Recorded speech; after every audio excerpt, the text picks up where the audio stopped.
Audio Jungle.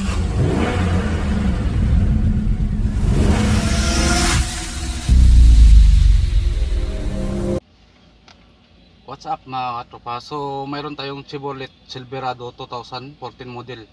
So ang kino-complain ng customer, umiilaw yung check engine nya. So mga katropa, yan ang kino-complain ng customer, check engine. So check muna natin sa computer kung ano yung problema nito. So mga katropa, na-check natin sa computer. Ito yung naging problema nya. Yan yung trouble code nya. Is auto is bank 1 sensor 1. Tapos P03 6 is 2 is heater control circuit bank sensor 2. Yan po, oxygen sensor po yan mga katropa, yung trouble code nito. So itaas muna natin yung sakyan. So yan mga katropa, tinataas natin ang sakyan nito kasi titingnan natin yung oxygen sensor nya.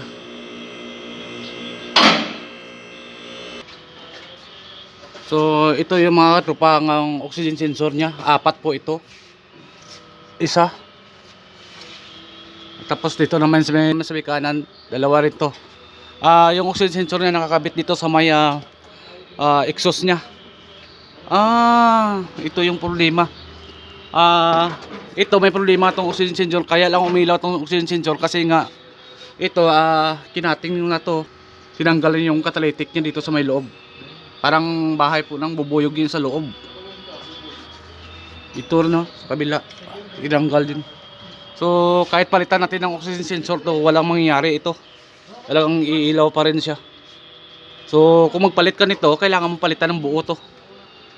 Ito kailangan palitan ng buo para hindi umilaw yung oxygen sensor. So ang gagawin na lang natin dito, itong oxygen sensor, ika-cancel lang natin to sa speed tuner para hindi na ilaw yung check engine nya sa may instrument panel nya. Kasi wala na to, kahit palitan mo, kahit 100 pang palit mo na oxygen sensor to, walang iilaw pa rin yung check engine nya kasi nga ito nga. So ang gagawin na lang natin, ika-cancel na lang natin to sa may speed tuner para hindi na umilaw yung check engine sa may instrument panel nya.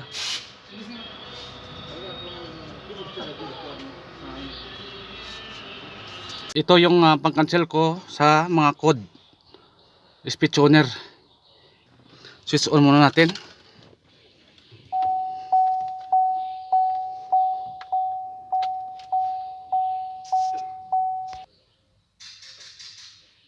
Punta tayo dito sa may BCM editor.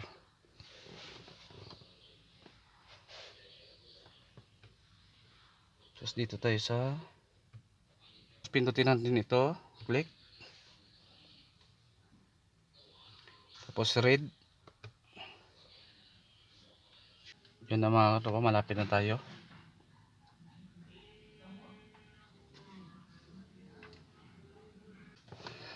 I-save natin to mga katropa.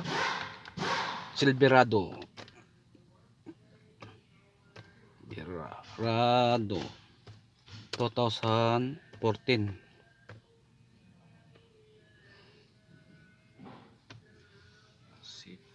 Save. Tapos punta tayo dito sa may diagnose. Ang gagawin natin dito tropa, katulad dito, ito yon yung it's O to is.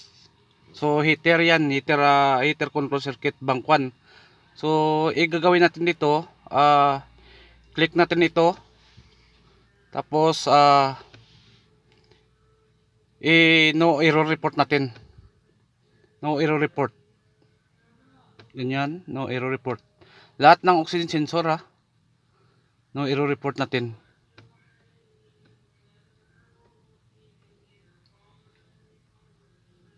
Taas natin.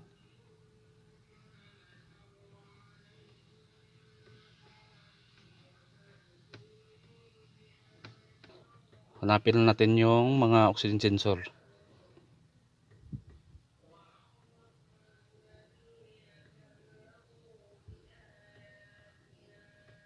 So kailangan mo lahat makancel tong oxygen sensor, kasi kung may maiwan ka na code, babalik at babalik yan yung check engine light nya.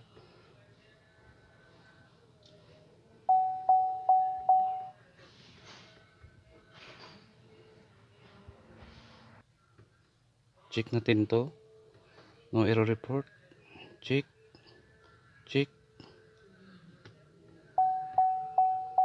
Check. No error report.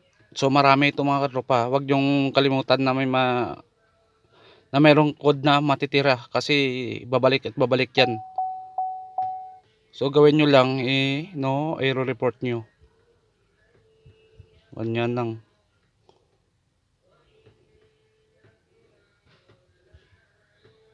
So i-double check natin. Nakalagay lahat yung no error report. I-check natin. Ayan po. Yan yung post catalytic fuel frame yan system. High limit bank to. Ano yan? Oxygen sensor rin yan. So mga katropa, na-cancel natin lahat yung code niya sa may oxygen sensor. Yan naka error report niya siya. So ngayon pupunta tayo ngayon dito sa pula na to, sa may arrow na to. Pupunta tayo dito sa may pula na to, sa may arrow. I-click natin yan. Tapos right. Yan. Malapit na tayo. Yan. So okay na. Punta tayo dito sa may close. I-close natin yan. Yan. Exit. Exit. You want to save. So start natin yung engine. Yan yung sa may check engine siya. Start natin. So tingnan nyo mga katropa, namatay na yung check engine nya. So mga katropa, dito tayo ngayon sa highway. Aero test natin ito. So wala na nang kailaw-ilaw.